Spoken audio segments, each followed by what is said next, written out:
Itu ntar kita bahas. Anda mau bahas ini ade orang apa ya, boleh kita hujan karena hujan gede, boleh kita jamak sholat. Tapi yang boleh jamak takdim yang diperbolehkan. Ini menurut pendapat Imam Romli. Romli mana? Rom? Nah, ente itu pendapat ente. Ente Romli. Tapi ada imam insya Allah ya. Jadi pendapat beliau itu boleh. Jadi menjamak sholat kan, kita menjamak sholat kan harus safar, harus berpergian. Ya, menjamak sholat itu harus berpergian. Sebabnya berpergian. Kalau nggak berpergian, tak boleh. Ini dia nggak berpergian, tapi boleh menjamak sholat. Karena hujan gede, mator sababnya. Tapi yang dia boleh jamaknya jamak takdim doangan, nggak boleh jamak takhir. Ente mau jamak sholat ya, karena hujan gede, iya, ya udah, ente boleh menjamak, tapi jamaknya jamak takdim, nggak boleh jamak takhir. Itu diantara pengecualian orang diperbolehkan menjamak sholat. Bahkan begini, ini terjadi oleh putri-putrinya Imamul Haddad radhiyallahu anhu. Jadi mereka belajar sudah masuk waktu sholat zuhur, dan Imamul Haddad memberikan fatwanya, dan itu memang diperbolehkan dalam keadaan tertentu, tapi nggak boleh sering-sering. Ketika dalam belajar dia menjamak sholatnya, itu diperbolehkan, ya, diperbolehkan.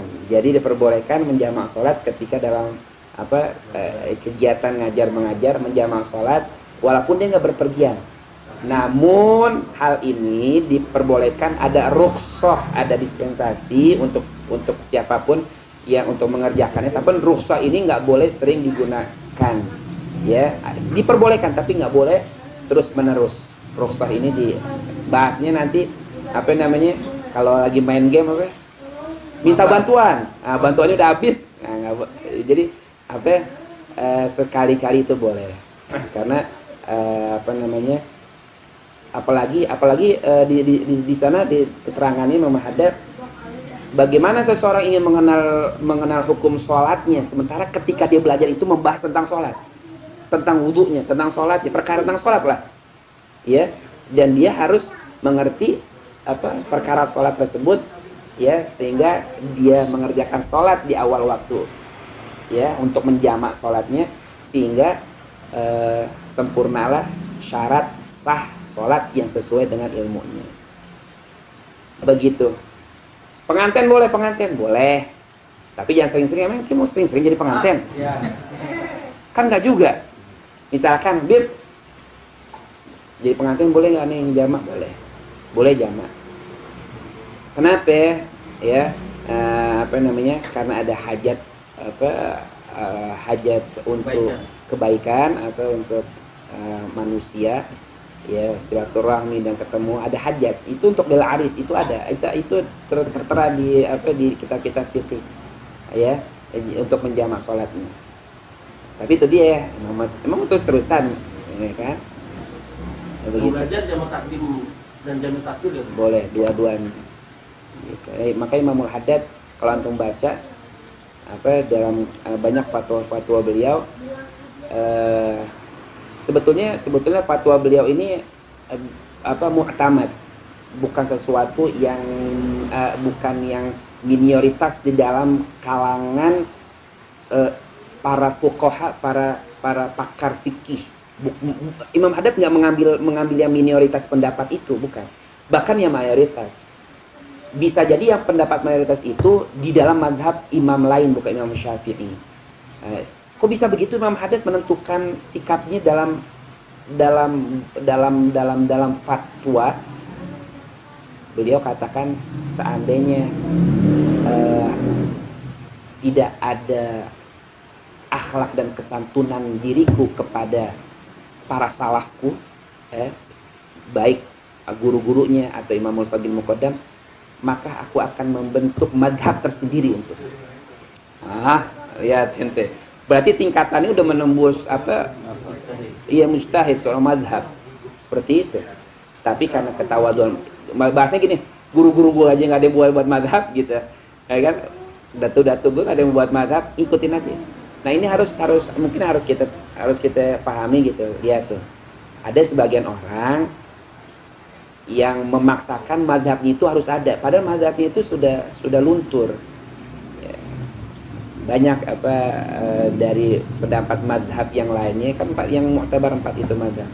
Ada mazhab Ja'fariyah, ada At-Tausiyah, terus ada Al-Idrisiyah. Itu dulu mazhab yang memang ada, namun sudah terkuras, termakan oleh waktu. Karena kenapa? Karena para murid yang tidak membekukan pendapat dari gurunya itu. Wallahu a'lam bishawab. Jadi begitu. Dia kalau misalkan makan bagaimana? Boleh nggak ada makan kita jamak dulu? Yang ada makan dulu baru sholat dulu. Qaddimil asya qablal isya. Itu ada tuh hadisnya. Ya, kalau makanan sudah tersedia sudah dihidangkan, maka kau segerakan makan. Jangan sholat dulu. Agak kenapa yang pikiran biar tenang. Mohon maaf nih. Begitu juga ente ada hajat sama bini ente. Alhamdulillah. Ente ada hajat sama bini. Wah, aneh sholat dulu ya. Jangan. Ente salurkan dulu hajat ente kepada bini ente. Udah tenang, bahkan ente tahu nih ada Allahumma sholli ala Muhammad, lupa Imam di dalam kitab Abu ya Ustaz Ali Zainal Abidin Baharun, beliau ada nukilan yang beliau tulis, seorang ulama besar Imam Malik radhiyallahu anhu atau seorang ulama besar, lupa aneh, itu dia buka puasanya dengan jima. Buka puasanya dengan batalin puasanya dengan berjima. Buka puasa atau batalin puasa? Iya, batalin puasa. Dalam arti sudah masuk. Iya, jadi dia buka puasanya kan orang pakai takjil. Nih, langsung. Habib Fuad dijelasin. Karena beliau pengalaman. Begitu. Iya kan? Jadi takjilnya begitu. Ada catatannya nggak di terkait waktu yang misalnya udah mepet gitu, baik makan maupun ya itu tetap kita mura'ah, memperhatikan waktu. Jangan wah ini waktu maghrib udah ada hidangan, udah makan dulu. Iya, makan dulu, tapi ingat juga waktunya, jangan sampai lewat waktu, mengakhirkan waktu. Ada waktunya gitu ya. Begitu juga ente imam tersebut buka puasanya dengan istrinya ya kan, masa sampai 1 jam. Lewat maghrib. Lewat maghrib. Jadi begitu ya. Jadi qadimul asya qabla isya. Agama ngajarin kita biar kita ngadep Tuhan, ngadep Allah, hati kita tenang, hati kita plong. Itu diantar bagaimana caranya kita agar khusyuk. Ustadz Habib, ente ada hajat nggak sebelum ente sholat? Selesain dulu hajat ente. Selesain dulu. Makanya kalau jadi imam, tahu makmum. Di sholat Jumat kadang pernah nih sholat Jumat, Allah mau nunjukin suara bagusnya dia. Jangan tuh sujudnya kayak di Masjidil Haram, lama banget. Kan sekarang sholat Jumat kan sampai keluar. Ya kan kita di aspal tuh, kan panas aspal. Sujudnya lama, Allahu Akbar. Kita bangun duluan. Ya kan makruh nggak apa-apa. Orang jadi perhatiin makmum, habis sholat dia punya hajat, ada yang mau bayar utang, ada yang mau kerja lagi, perhatiin. Nah, makanya kita sholat selesai dulu hajat gitu. Ya. Wallahu a'lam bishawab.